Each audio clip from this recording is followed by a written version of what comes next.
안녕하세요. 시골에서 사연을 들으며 코바느질을 열심히 하고 있는 여자입니다. 장남 사랑이 지독한 시댁 식구와 그 못지않게 형 바라기인 남편의 이야기를 전해드리려 사연을 써요. 지금은 많이 괜찮아졌지만 한때는 그 사람들을 생각만 해도 화가 치솟아올라 잠도 못 자곤 했었는데요. 어쩌다 저런 인간과 결혼까지 해서 이런 꼴을 보며 살아야 하나 한탄도 많이 했던 것 같아요. 하지만 이런 인간이든 저런 인간이든 제가 선택한 남자이고 결혼도 제가 선택해서 한 결혼이니 그 마무리 역시 제가 지어야 했죠. 그러면 어떤 일을 겪어 이혼까지 하게 되었는지 한번 들어봐 주실래요? 문제의 시댁은 말씀드렸다시피 장남 사랑이 넘치는 집안이었어요. 첫째가 잘 돼야 집안이 잘 된다를 가훈처럼 되뇌며 사는 집이었죠. 시숙은 남편보다 5살이나 많은데 장가를 가지 않은 상황이었는데요. 아니, 정확히는 못 간 상황에 가까웠죠. 능력은 쥐뿔도 없어서 그 나이 먹도록 백수인 주제에 눈만 높아서는 분에 넘치는 여자를 소개해줘도 늘 하는 말은 같았네요.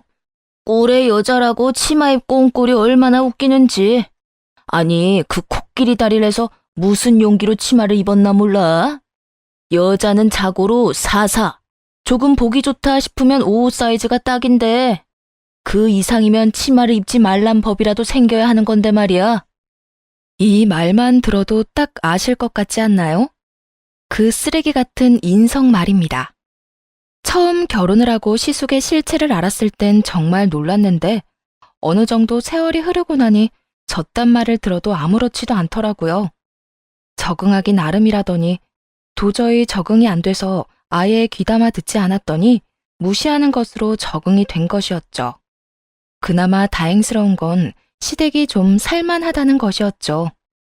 시댁에선 장남 타령을 하며 시숙이 무엇을 하든 뒷바라지 하나는 걱정 없이 해주었고 그 덕에 저희에게는 별다른 피해가 오는 일은 없었거든요. 하지만 그런 장남 사랑도 시숙이 몇 번 사업과 장사를 말아먹으면서 조금은 지쳐가는 와중이었죠. 그러던 어느 날 시숙이 또 사업을 말아먹고 이번에는 친구 회사로 들어가 일을 배운다고 하더라고요.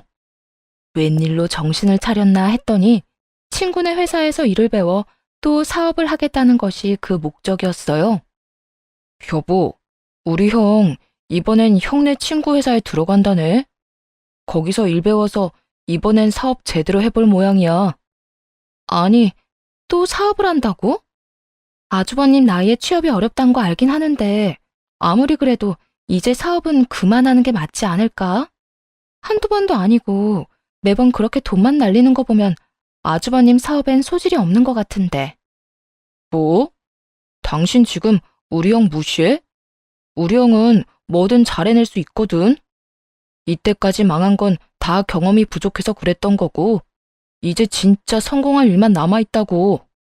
지독한 형 바라기 남편은 또 시동을 걸고 있었고 구태여 더 말을 하지 않기로 했네요. 걱정을 걱정으로 받아들이지도 않고 그저 자기 형을 무시한다며 저리 화를 내는데 말을 해서 뭐 하겠어요? 제 입만 아픈 상황이었죠. 그렇게 시숙이 출근한다는 소식을 전해들은 지 딱 3일째 되던 날 시숙이 짐을 싸서 집으로 찾아왔더라고요. 아주버님? 연락도 없이 무슨 일이세요? 친구분 회사 출근하신다고 들었는데 오늘은 출근 안 하셨어요? 그 짐은 또 뭐예요? 출근은 내일부터 하기로 했어요. 그래서 말인데 나 한동안 여기서 좀 지낼게요. 네? 우리 집에서요? 왜 그렇게 놀라요? 내 동생한테 다 말했는데. 아, 못 들었구나. 제 친구 녀석 회사가 마침 이 근처더라고요. 근처에 집을 살까 하다가 혼자 살면 밥 챙겨 먹는 것도 그렇고 여러모로 불편해서 여기서 좀 지내기로 했어요. 앞으로 잘 부탁해요. 어찌나 호탕하게도 웃는지 그 입에 신고 있던 양말을 벗어 던져버리고 싶더라고요. 더 미운 건 남편이었어요. 시숙의 말을 들어보면 남편에겐 이렇게 들어올 거라고 말한 듯한데 남편은 언질도 준 적이 없었거든요. 남편을 노려봤고 남편은 어색한 웃음소리를 내며 저를 끌고 방으로 들어가더군요. 그리곤 뒤늦게 설득해오기 시작했죠. 여보, 그게 진작 말하려고 했는데 말할 타이밍을 놓쳐서. 이건 말하고 말고 할 문제가 아니라 우리 집에서 지낸다 말 나왔을 때 단칼에 안 된다고 했어야지. 내가 아주버님이랑 어떻게 한 집에 살아? 어떻게 살긴 그냥 살면 되지. 잠깐이라잖아, 아주 잠깐. 그 잠깐만 당신이 고생 좀 해줘. 잠깐이고 뭐고 난 싫다니까. 불편해서 싫어. 그리고 아까 아주버님 하는 말 들어보니까 날 야무지게 부려먹을 생각인 것 같던데 내가 아주버님 시중까지 들려고 당신한테 시집 온 줄 알아? 나도 회사에서 일하고 오면 힘들어. 피곤하다고. 그런데 집에서도 푹 쉬지도 못하고 당신 식구 시중이나 들어야겠어? 시중이라니. 그냥 우리 먹는 밥상에 숟가락 하나 더 놓으면 돼. 딱 거기까지만 당신이 해주면 나머진 내가 다 할게. 응? 아, 여보. 지금 와서 나가라고 어떻게 그래. 저렇게 짐까지 싸서 왔는데.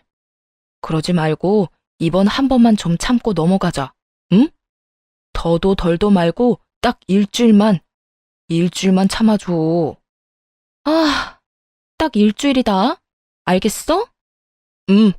그러면 우리 형 안방에서 지내면 되지? 미쳤어? 안방은 무슨? 작은 방에서 지내라고 해. 우리 형은 침대 아니면 못 자는데. 미쳤구나. 형 종노릇은 당신 혼자 해. 아니다. 그냥 지금이라도 내쫓을까? 그래야 정신 차릴래? 아니야. 지금 생각해보니까 우리 형 침대 없이도 잘 잘 것 같아. 안방 이야기를 꺼낼 땐 정말 내쫓아버리고 싶긴 했지만 남편이 저렇게 저자세로 나오기도 했고 고작 일주일이라고 하니 참아보기로 했습니다. 그냥 저대로 내쫓았다간 남편 시숙 시모까지 합세해 저를 들들 볶아댈 것이 분명했으니까요. 그냥 잠시 좀 불편하자 싶었죠. 그런데 그런 다짐은 고작 하루 만에 무너져 내렸습니다. 무슨 시부모님을 모시고 사는 것도 아니고 이불 빨래는 적어도 이틀에 한 번 해달라고 요구하더니 아침 밥상부터 반찬 투정이 말도 못할 정도였어요.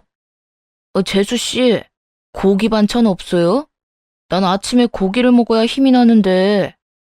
그러게, 우리 형은 고기 엄청나게 좋아하는데 고기가 없네? 집에 고기 떨어졌어? 죄다 풀떼기뿐이야. 아주버님, 저희는 아침부터 고기 안 구워 먹어요. 계시는 동안은 저희 식단에 맞춰 먹든지 정 먹고 싶으면 조금 일찍 일어나서 직접 구워 드세요. 그리고 당신은 풀떼기라도 감사하다 생각하고 먹어. 이 풀떼기 밥상이라도 받아 먹고 싶으면. 이야, 우리 재수씨 몰랐는데 한 성격 하시네. 그냥 먹을 테니 내 동생 구박하지 마세요. 그렇게 구박하면 회사 가서도 기죽어 지낸다고요. 형, 나는 괜찮아. 그리고 고기는 내가 내일부터 구워줄게. 그래? 역시 내 동생. 고맙다. 아침부터 형제간의 우애가 어찌나 돈독한지 할 말이 다 없어지더군요. 그날부터 남편은 형을 위해 아침마다 고기를 굽기 시작했고 저와 약속한 대로 나머지 살림을 하기도 했습니다. 형 말대로 이불 빨래는 이틀에 한 번 남편이 도맡아 했고 밥 먹고 난 설거지부터 청소까지 남편이 다 하더군요. 퇴근한 후 쉬지도 못하고 일하는 남편이 안쓰럽긴 했지만 본인이 자처한 일이니 그냥 지켜만 보았어요. 괜한 마음에 한번 나서기 시작하면 모두 제 일이 되어버리는 건 불보듯 뻔한 일이었으니까요. 그런데 이런 상황이 시숙의 눈엔 거슬렸던 모양이더군요. 그 며칠을 참지 못해 시모에게 전화를 걸어 제가 남편을 부려먹는다고 말해버렸으니까요. 너 듣자 아니 내 아들한테 집안일 시킨다던데. 우리 장남한테 다 들었으니까 거짓말할 생각하지 마. 다 들었다면서 왜 물으세요? 어머님 막내 아들이 설거지도 하고 빨래도 하고 청소도 하고 있는 거 맞아요. 내가 집에서 살림이나 하라고 그 고생을 해서 아들 키웠는지 알아? 네가 뭔데 내 아들한테 그딴 일을 시켜? 제가 시킨 게 아니라 남편이 스스로 하는 거예요. 아주버님이랑 같이 지내는 거 너무 힘들고 불편하다고 하니까 남편이 나서서 다 하겠다는데 제가 뭘 어쩌겠어요? 내 아들이 설사 그랬다고 해도 네가 못하게 말렸어야지. 어쨌든 난 내 아들 손에 물 묻히고 사는 꼴 못 보니까 앞으로 집안 살림은 네가 다 해. 우리 장남 아침에 고기도 네가 구워주고 말이야. 한 번만 더 내 아들들 고생시켜봐. 내가 너 가만 안 둘 거야. 그나마 남편이 시죽 뒤치다꺼리를 하니 참는 것인데 이러나 저러나 들들 볶일 거라면 더는 시숙을 데리고 살 이유가 없겠더라고요. 그냥 저 아주버님 내보낼게요. 그렇지 않아도 어머님 두 아들 데리고 사는 거 힘든데 어머님까지 이렇게 말 보태고 나오니 더는 못하겠어요. 그러니까 아주버님 집을 구해주든 길거리에서 지내게 하든 어머님이 알아서 하세요. 뭐야? 너 무슨 애가 그렇게 정이 없니? 가족이란 게 뭐니? 이럴 때 돕고 살아야 가족 아니니? 피 섞인 가족인 어머님이 도우시면 되겠네요. 전 피도 안 섞였고 아주버님이랑 결혼한 것도 아니라서 이런 잔소리까지 들으면서 데리고 살고 싶진 않아요. 지금 바로 짐 싸서 현관문 앞에 내놓을 거니까 데리고 가든 집을 얻어주든 알아서 하세요. 아니 얘, 너희 집이 있는데 왜 우리 장남을 혼자 살게 해? 혼자 살면 그 뒷바라지는 또 누가 하고? 남자는 혼자 살면 몸 상하기 십상이다. 내가 앞으로 잔소리하지 않을 테니 우리 장남 좀 더 데리고 있으려무나. 그런 이유라면 더더욱 싫네요.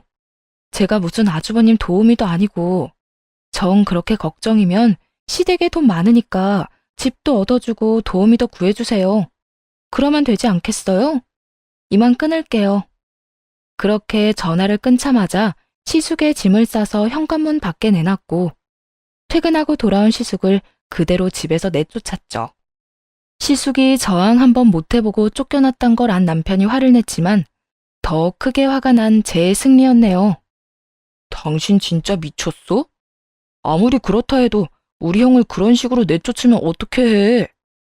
어떻게 하긴 돈 많은 당신 집에서 집 얻어주겠지. 그런 뜻이 아니잖아. 당신이 우리 형을 무슨 짐짝 내던지듯이 쫓아냈다고 우리 형 화 많이 났다고. 상처도 많이 받은 것 같고. 그러지 말고 지금이라도 전화해서 오라고 하자. 응? 당신이 그렇게만 하면 우리 형도 화 풀고 다시 돌아올 거야. 내 말 잘 들어. 이 집에서 당신 형 다시 부르잖아? 그 즉시 당신도 짐짝처럼 쫓아내버릴 테니까 그런 줄 알아. 알겠어? 남편은 쫓겨나긴 싫은지 더는 입을 열지 않더라고요. 그렇게 상황이 마무리됐다고 생각했는데 다음날 시모가 찾아왔어요. 퇴근할 때까지 기다릴 수도 없을 만큼 화가 났던 건지 시모는 회사까지 찾아와 난동을 피우기 시작했죠. 이 건방진 게 내 전화를 그따위로 끊어? 너 그리고 내 전화 왜 안 받아? 영색이 내가 네 시어머니인데 전화는 왜 안 받냐고. 사무실까지 쳐들어와 고함을 고래고래 질러대는데 이미 망신이란 망신은 다 당했고 그냥 시모를 끌고 나가는 것으론 도저히 화가 풀리지 않을 것 같더라고요. 그래서 시모를 그대로 끌고 와 시숙이 일하는 사무실로 찾아갔어요. 그리고 거기에서 똑같이 난동을 피워버렸죠. 제 사무실에 찾아와서 아주버님 내쫓았다고 난리 피웠는데 혹시 알고 계셨어요? 아니, 무슨 애도 아니고 아주버님은 혼자 못 살아요? 다 큰 어른이 왜 동생 집에 얹혀 살려고 그래요? 그리고 왜 무슨 일만 있으면 어머님한테 다 일러서 일을 이렇게 크게 만들어요? 네? 대답 좀 해보세요. 내가 진짜 궁금해서 그런다고요.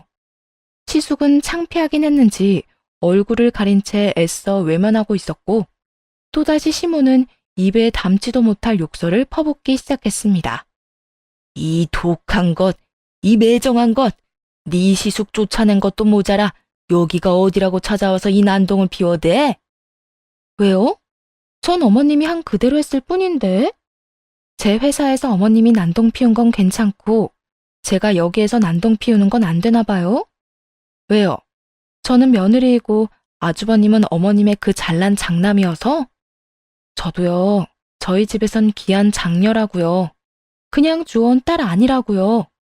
네가 귀하게 큰 거랑 우리 장남이 귀하게 큰 거랑 같을 거라 생각하니? 내 아들은 너 따위랑은 달라. 내가 얼마나 귀히 키웠는데 감히 너 따위랑 비교해?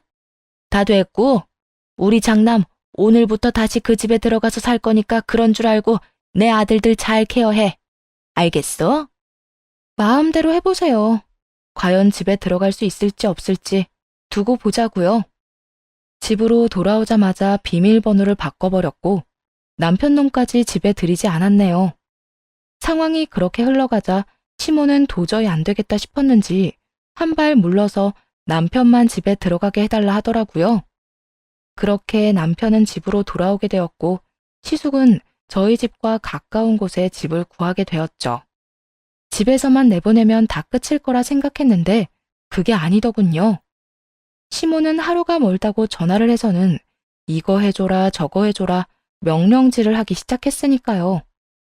그때마다 무시로 일관했는데 시모는 싫은 소리를 듣지 못해 안달이 난 것처럼 기어이 또 선을 넘더라고요. 너, 내가 우리 아들 집에 가서 이불 빨래 하라고 했니, 안 했니? 했죠. 그리고 전 못하니까 알아서 하라고 하기도 했고요. 저도 직장이 있는데 왜 남의 집까지 가서 이불 빨래를 해야 되나요? 그래도 내가 하라고 했잖아. 네가 내 말 안 들어서 우리 아들 먼지 알레르기 때문에 지금 기침하고 난리도 아니라고. 너 어떻게 책임질 거야? 저러다 우리 아들 천식이라도 걸리면 어떻게 할 거냐고. 여러분은 믿기시나요? 이런 미친 집안이 있다는 게. 저 역시 겪은 일이 아니라면 절대 믿지 못했을 거예요. 하지만 이 미친 일은 실제로 일어나고 있었고 아무리 시어머니지만 더는 참을 수가 없더라고요.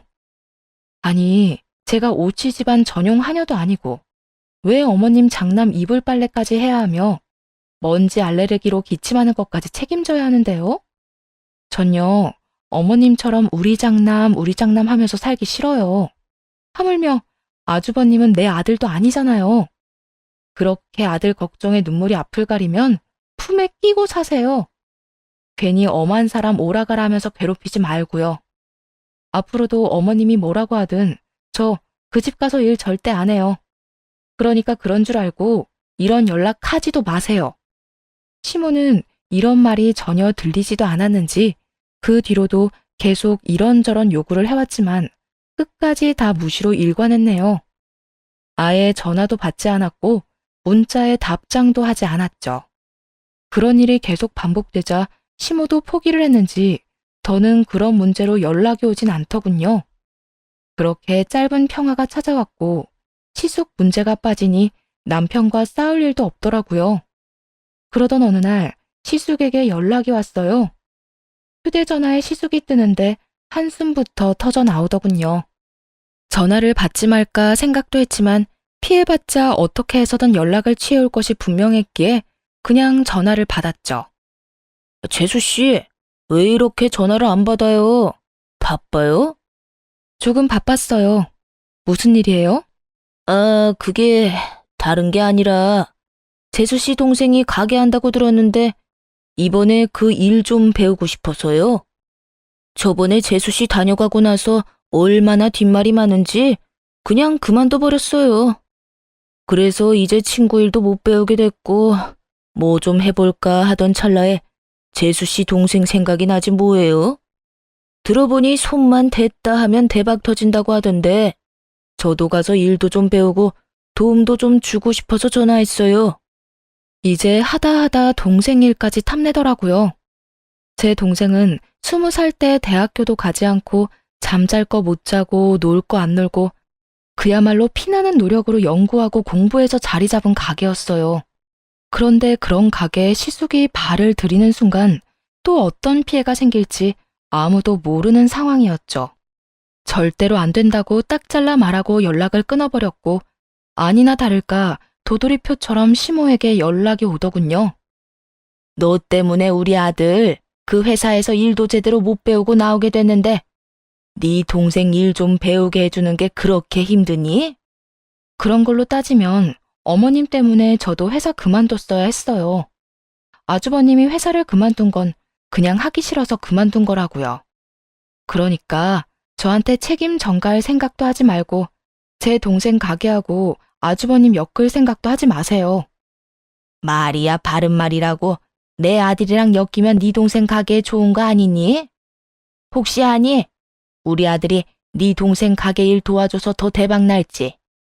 그렇게 되면 우리 장남도 그렇고 네 동생도 다 좋은 일인데 뭘 그렇게 유난을 떨고 그러니? 여기서 더 안 된다고 하면 너만 이상한 사람 된다. 그러니까 그냥 우리 말대로 네 동생 가게에 우리 장남 출근하게 해. 이렇게 유난 떨만 하니까 떠는 거 아니겠어요? 어머님 말처럼 말이야 바른 말이라고. 아주버님이 손대서 살아남은 게 하나라도 있나요? 되지도 않은 IT 사업한다고 설치다가 망하고 레스토랑 한다고 우겨대서 건물 처분해서 열어줬더니 손님이랑 싸워서 망하고. 얼마나 더 말씀드려야 유난 떤다는 말 취소할 건가요? 그거야. 우리 장남이 다 운이 안 좋아서 그랬던 거지. 이번엔 우리 아들 정말 예감이 좋다고 하니 지금까지와는 다를 게다. 그렇고 말고. 그렇게 예감이 좋으면 다른 가게 알아보라고 하세요. 어머님이 뭐라고 하든 전 절대 싫어요. 시모까지 정리하고 난 후 마지막 원수가 남은 상황이었어요.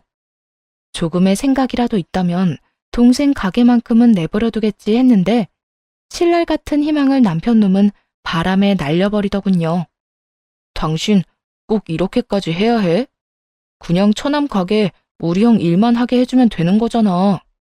그게 싫으면 그냥 며칠 지켜보게만 해줘도 된다고. 그렇게 어려운 일도 아니잖아. 당신은 아주버님을 몰라서 그런 말을 해? 아주버님이 그냥 지켜만 보고 있을 사람이야? 내 동생이 본인보다 나이 어리다는 이유로 이 소리 저 소리 해대면서 괴롭힐 게 뻔하잖아.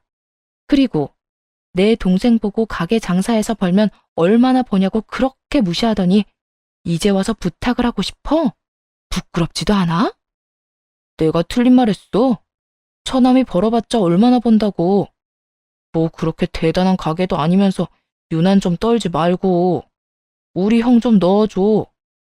당신 말대로 그렇게 대단한 가게도 아닌데 왜 일 못 배워서 이 난린데? 난 다른 건 몰라도 내 동생이 피땀 흘려서 일군 가게 당신 형이랑 엮여서 피보게 할 생각 없으니까 아주버님한테 포기하라고 전해. 뜻은 이미 충분히 전하고도 남았는데 남편놈은 도무지 말귀를 못 알아먹는 인간처럼 떼를 쓰기 시작하더군요. 언제는 그까짓 가게라며 무시하던 제 동생 가게에 자기 형을 꽂지 못해 안달이 나서 말이에요. 그건 당신 동생이 해서 그렇게밖에 못하는 거고 우리 형이 하면 더 크게 더 대박 날 수 있을 것 같으니까 그렇지. 내가 말했잖아. 우리 형 기회만 있으면 헐헐 날 수도 있는 사람이라고. 정말 그렇게 생각해? 당신 형 다른 사람은 꿈도 못 꿀 만큼 무수한 기회 속에서 살았어. 그런데 지금 꼴을 봐. 도움 한번 받아보자고 온 식구가 나서서 나 하나 설득하려고 안달난 게 당신 형이 처한 현실이라고. 당신이 이때껏 봐온 형 모습이 성에 차지 않아서 이러는 거 잘 아는데 그게 다가 아니라니까. 당신이 생각하는 것보다 우리 형 훨씬 더 대단한 사람이라고. 그 아무리 절실한 신자도 남편을 따라오기 힘들 것 같더군요. 도대체 어떤 세뇌를 받아야 저렇게 형 바라기가 될 수 있는지 궁금해지기까지 했어요. 도대체 어떻게 살면 그렇게 병적으로 형을 믿어 의심치 않을 수가 있는 거야? 말끝마다 형. 당신은 형밖에 안 보이지? 그렇게 형이 좋으면 형이랑 살지 왜 나랑 결혼을 해서 이 고생을 하게 해? 하여튼 난 절대 싫어. 절대 안 된다고 했어. 당신은 형을 믿을지 몰라도 난 당신이 말했다시피 보고 들은 게 워낙 다양해서 당신 형 절대로 못 믿어. 그러니까 다신 이야기 꺼내지도 마. 뭐? 병적? 안 해주면 곱게 싫다고 하면 되지 왜 사람을 정신병자로 몰고 가? 이때껏 계속 좋은 말로 싫다고 했는데 들어먹지 않은 건 당신이랑 당신네 식구들이야. 얼마나 지긋지긋하게 사람을 괴롭혔으면 내 입에서 그딴 말까지 나왔겠어? 이런 말 듣기 싫으면 이제 그만해. 그러면 서로 편하고 좋잖아. 좀 더 강하게 남편에게 거부의 의사를 전했고 남편도 포기를 했는지 이번엔 엄포를 놓기 시작했죠. 그래, 알겠다, 알겠어. 당신이랑 당신 도움 없이도 우리 형 충분히 잘해낼 거니까 그때 가서 콩고물 안 떨어진다고 후회나 하지 마. 알겠어? 절대 후회 안 해. 죽어도 후회 안 하니까 내 걱정하지 말고 당신 집안 걱정이나 해. 당신 집안은 형 때문에 쫄딱 망해버리고 말 테니까. 지치더라고요. 시숙만 엮이면 싸우기 바쁜데 남편은 무조건 형 편만 드는 것도 모자라 지독한 형 바라기이니 힘이 날 리가 없었죠. 거기에다 정은 있는 대로 떨어져 버렸고 이혼 생각이 머릿속을 떠나지 않았습니다. 그렇게 이혼을 심각하게 고민하던 어느 날 집으로 자동차 과태료 통지서가 왔더라고요. 남편 차였는데 날짜와 장소가 수상했어요. 남편이 출근을 해야 하는 평일에 장소는 부산이었으니까요. 거기에다 차량에 타고 있는 사람은 희미하지만 두 사람이 확실했습니다. 그날 저녁 전 남편이 잠든 사이 남편의 휴대전화를 살펴보았어요. 분명 외도라고 생각했는데 외도 흔적은 찾아볼 수 없었고 시숙에게 차를 빌려주고 돈이 흘러가는 정황만이 가득하더라고요. 동생, 오늘도 네 차 좀 빌리자. 급하게 갈 데가 있는데 차 없이는 가기 힘들어서 말이야. 오늘? 알겠어. 형 집 앞에 세워두고 출근하지 뭐. 역시 내 동생. 고마워. 아, 그리고 100만 원만 더 빌려줘. 이것저것 하다 보니까 돈이 금방 떨어지네. 100만 원? 알겠어. 그때 그 계좌로 보내면 되지? 이때까지 빌린 돈 잘 계산하고 있지? 저번에 빌린 3천만 원이랑 자잘하게 빌린 것까지 잘 계산해도 이 형이 성공만 하면 이자까지 쳐서 갚을 테니까.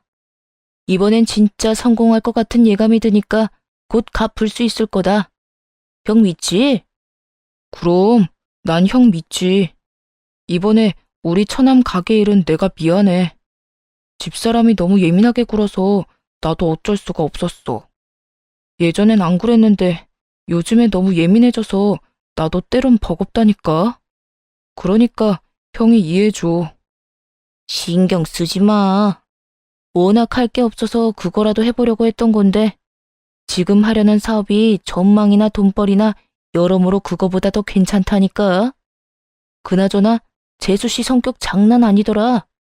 나한테나 엄마한테나 소리를 꽥꽥 지르는데 무섭기까지 하던데. 넌 도대체 그딴 여자랑 어떻게 사냐? 정 힘들다 싶으면 그냥 이혼해버려. 그렇지 않아도 고민 중이야. 무슨 여자가 나긋나긋한 맛도 없고 점점 더 독해지기만 한다니까. 말끝마다 형 무시하는 것도 짜증나고 나만 보면 고함 지르는 것도 짜증나. 내가 엄마한테 말해줄까? 재수씨 좀 더 괴롭혀달라고?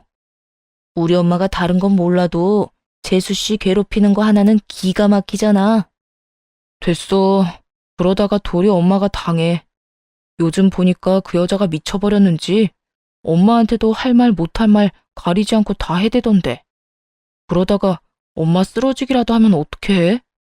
그땐 그 여자한테 병간호 맡겨야 해서 이혼하고 싶어도 못하는 수가 있다고. 하긴 그렇긴 하겠다. 어쨌든 돈 좀 바로 보내줘. 병이 급해서 그래. 알겠어. 제 욕을 하는 건 둘째치고 호구도 그런 호구가 없더라고요. 자잘하게 빌려준 것만 해도 1,000만 원 단위는 되어 보이던데 도대체 얼마나 뜯겨야 정신을 차릴 것인지 가늠도 되지 않더라고요. 그리고 이것이 끝이 아닐 거란 생각이 들었죠. 평소 시숙은 운전하는 것조차 귀찮아 택시를 타고 다니는 사람인데 생뚱맞게 남편의 차까지 빌려 무엇을 하고 돌아다니나 궁금해졌어요. 그래서 시숙과 남편의 뒷조사를 시작했고 남편은 깨끗한 것에 반해 시숙에게서 놀라운 사실들이 드러났어요. 안녕하세요, 사모님. 조사해보니까 남편분은 의외로 깨끗한데 그 형이 문제더라고요. 형님분이 만나는 사람이 있는데 그 여자 꽃뱀이 확실해요. 이 여자 형님분 말고도 만나는 남자가 한둘이 아니더라고요. 형님은 아무것도 모르는 상태로 꽃뱀한테 끌려서 백화점 원정 여행 다니는 중이고요. 지켜보니까 요즘 식장도 알아보고 다니고 웨딩드레스도 입어보고 그러는 것 같으니 조만간 꽃뱀이 크게 한몫 챙기려고 작업 중인 것 같던데요. 이러면 100이면 100, 집안 다 거덜나고 도망가 버리니까 빨리 조치를 취하시는 게 좋으실 겁니다. 들어보니 시숙은 남편의 차를 끌고 다니며 젊은 여자를 만나고 다녔는데 생긴 것처럼 꽃뱀이라고 하더군요. 시숙은 자신이 꽃뱀에게 제대로 물린 것도 모르고 돈을 물처럼 펑펑 쓰고 다니고 있었습니다. 물론 자기는 돈이 없으니 남편 돈으로 말이에요. 남편 놈은 형이 급하다고 하니 빌려준 것이었는데 정작 급한 것은 시숙의 사정이 아니라 꽃뱀의 명품 가방과 용돈을 주기 위해서더군요.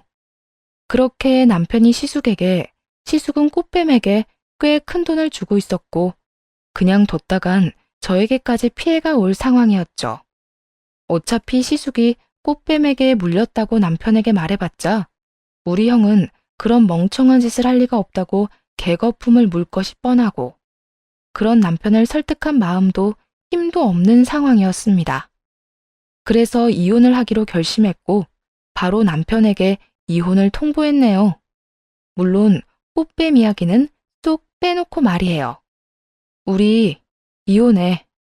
뭐? 이혼? 이혼. 나 이제 당신이랑 못 살겠어. 더는 당신이 형 타령하는 거 못 보고 살겠다고. 최근엔 그런 적도 없었잖아. 그런데 이혼은 무슨 이혼이야?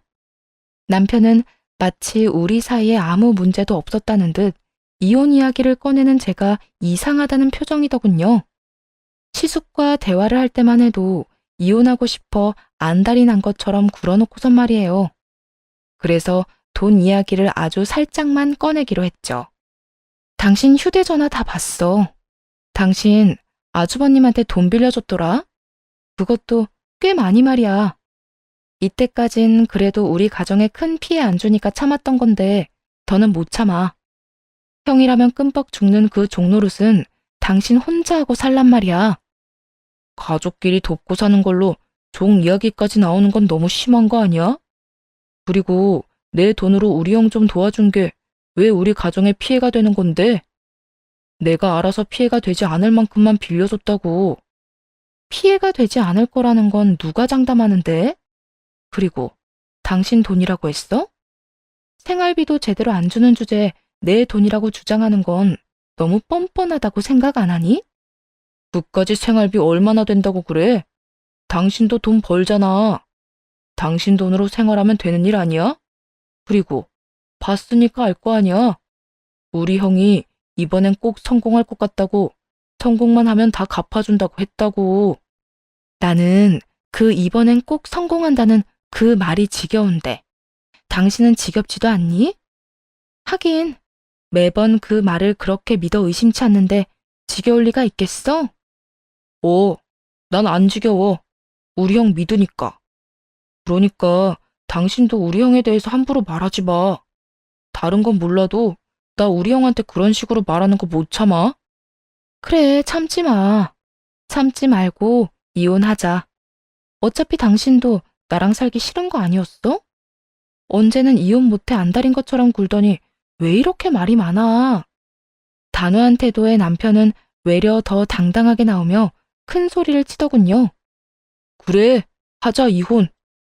나도 당신이 계속 우리 형 무시해서 이혼 생각하던 중이었는데 잘 됐네. 그거 듣던 중 반가운 소리네. 이왕 이야기 나온 거 빨리 이혼하고 끝내자. 나도 빨리 끝내고 싶거든. 당신이나 구질구질하게 굴지 마. 그런데 당신 나랑 이혼하고 나면 당신 받아줄 사람이 있을 것 같아? 나니까 당신 같은 독한 여자 데리고 산 거야.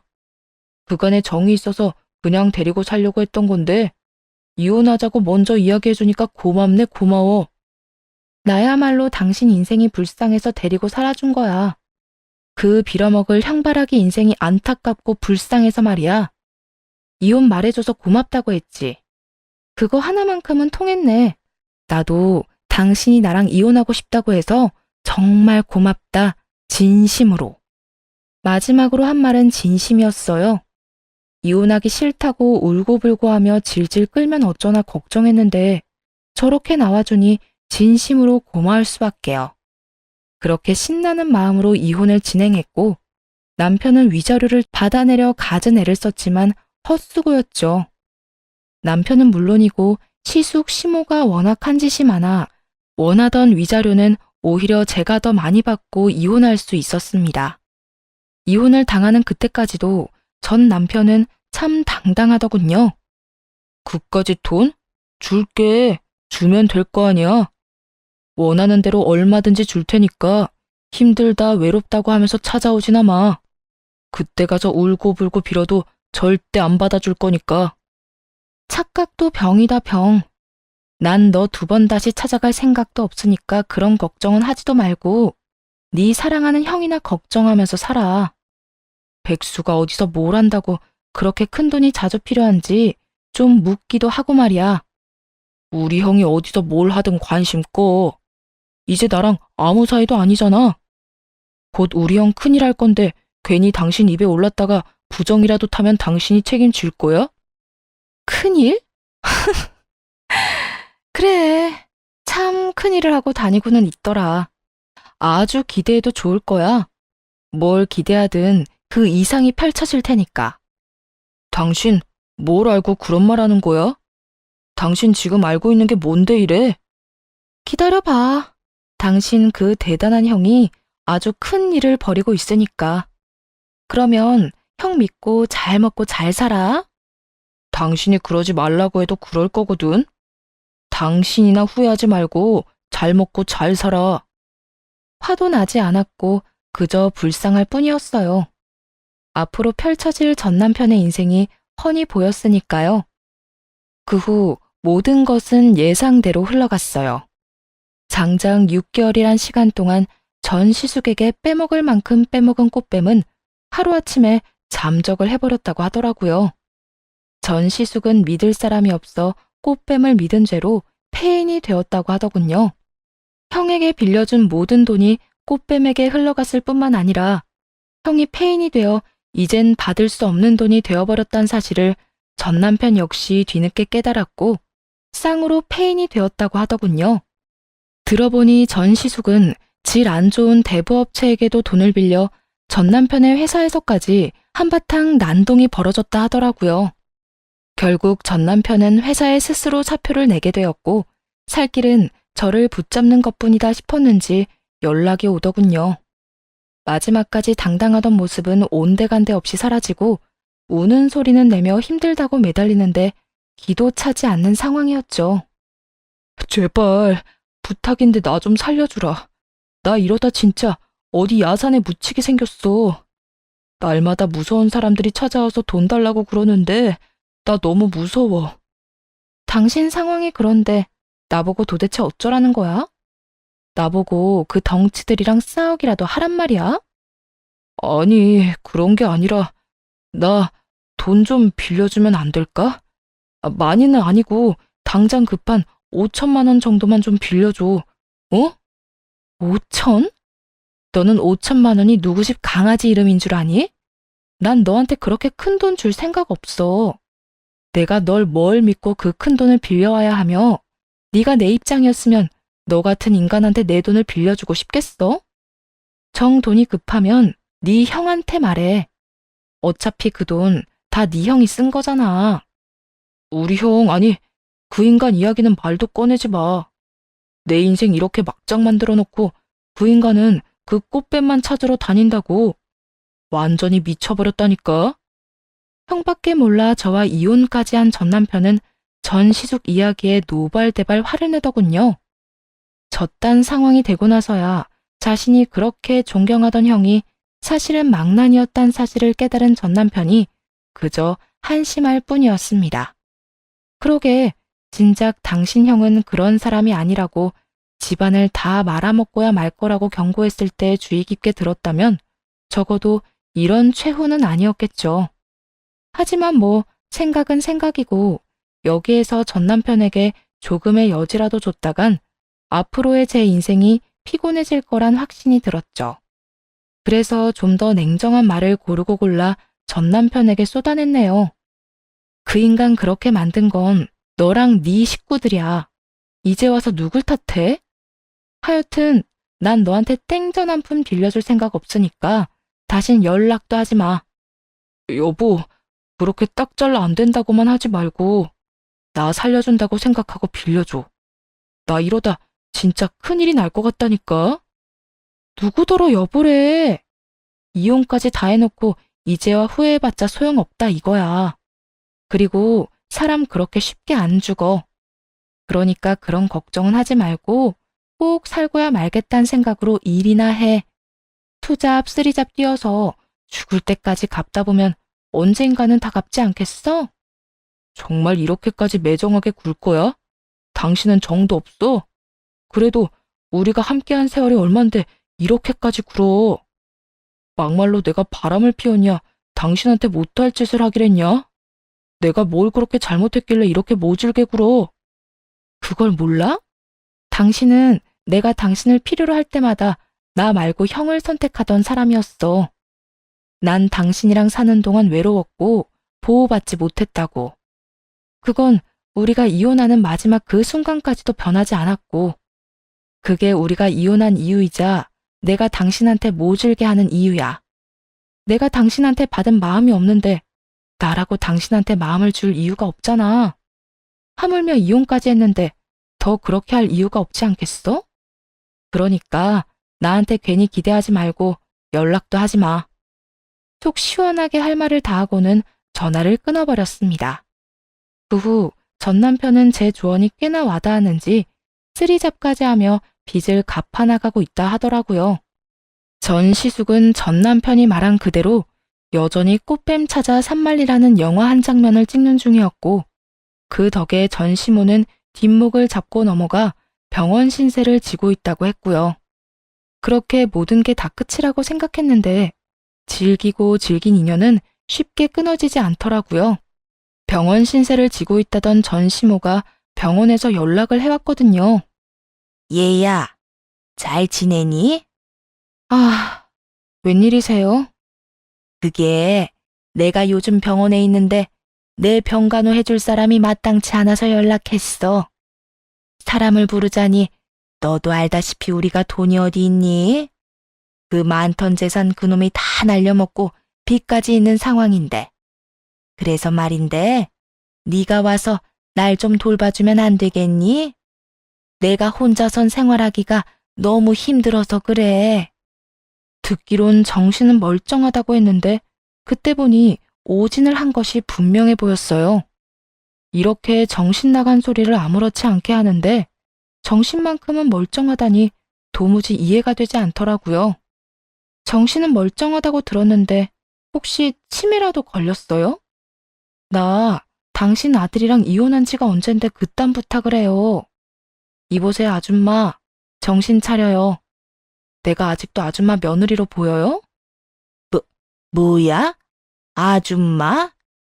아무리 이혼했다고 해도 한때는 시어머니였던 사람한테 아줌마가 뭐야, 아줌마가.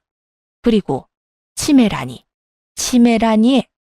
어디서 그딴 악담을 짓거리는 게야? 너 지금 내가 돈도 없고 힘도 없다고 무시하는 거야, 뭐야? 무시하는 거 맞아요, 아줌마. 그러니까 이런 무시 당하고 싶지 않으면 이딴 전화하지도 말라고요. 전화 안 받으면 안 하면 되지. 병원 전화까지 빌려서 이게 뭐 하는 짓이에요? 또 전화하면 그땐 욕을 한 바가지 해줄 테니 전 며느리한테 욕까지 얻어먹고 싶지 않으면 다신 연락하지 마세요. 그렇게 전 시모와의 연락을 끊은 후 모르는 번호로 걸려오는 전화는 다 무시했고 드디어 그 지긋지긋한 인간들과 헤어질 수 있었습니다. 이혼을 하고 난 후 1년 정도는 조금 힘들었던 것 같아요. 끊길만 하면 오는 전 남편과 전 시모의 연락 때문이기도 했지만 괜찮다 생각했던 마음의 병이 찾아와 때론 많이 힘들기도 때론 많이 우울하기도 했습니다. 결국 회사는 그만두게 되었고 마음과 몸의 회복을 위해 시간을 보내기로 했어요. 1년 정도는 병원에 다니며 상담 치료를 했고, 저는 상담이 필요 없다는 판정을 받고선 국내 여행을 다니기 시작했고요. 이곳저곳 발길이 닿는 대로 다니며 정착할 만한 곳을 찾아 헤맸고, 요즘엔 어느 시골 마을에 집을 얻어 정착하게 되었어요. 시골은 외지인을 꺼린다는 말도 있어 걱정이 크긴 했는데, 우려일 뿐이었는지 마을 분들 모두 잘 대해주셔서 귀염받는 하루하루를 살고 있는 요즘입니다. 시골 생활을 하긴 하지만 일은 필요했기에 프리랜서 일을 잡아 하고 있는 중이에요. 시간이 남을 땐 마을 회관에서 수세미를 뜨고 있는데 어르신들께 드릴 선물로 아주 제격이라 더 재미를 붙이고 있고요. 최근에 친해진 할머님 한 분이 계속 저에게 이런 말씀을 하세요. 우리 손주 진짜 잘생겼는데 키도 진짜 크고 키가 거짓말 조금 보태서 2미터 정도는 된다 하던데 서울에서 진짜 좋은 회사도 다니고 있고 말이야. 그런데 여자친구가 없다네. 그래요? 그렇게 잘나신 손주분이 왜 여자친구가 없을까? 우리 할머니 속상하게? 그러니까. 그래서 말인데 진짜 생각 없어? 우리 손주 한번 만나볼 생각 없냐고. 네? 저요? 할머니, 저 이혼하고 여기 온 거라니까요?